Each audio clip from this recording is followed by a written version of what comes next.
Angkatan Bersenjata Federasi Ruru bicara militer Rusia Mayor Jenderal Igor Konasenkov melansir pertahanan udara Rusia menembak jatuh satu pesawat MiG-29 Angkatan Udara Ukraina di atas Belyari, wilayah Odessa.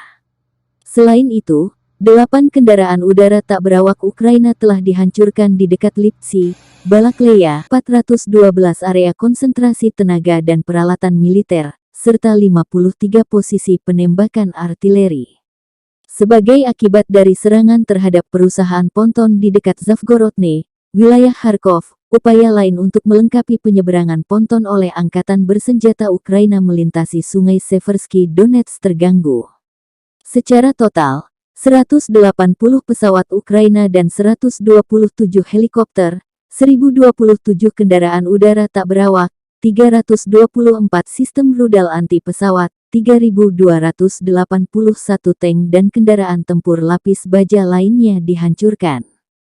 Juga 438 sistem peluncuran roket ganda, 1.693 artileri dan mortir lapangan, serta 3.218 unit khusus kendaraan militer dihancurkan selama operasi, kata Majen Igor dikutip Tribun Timur. Against a pontoon company near Zavgorodne, Kharkov region, another attempt to equip a pontoon crossing by the Ukrainian armed forces across the Seversky Donets River has been disrupted.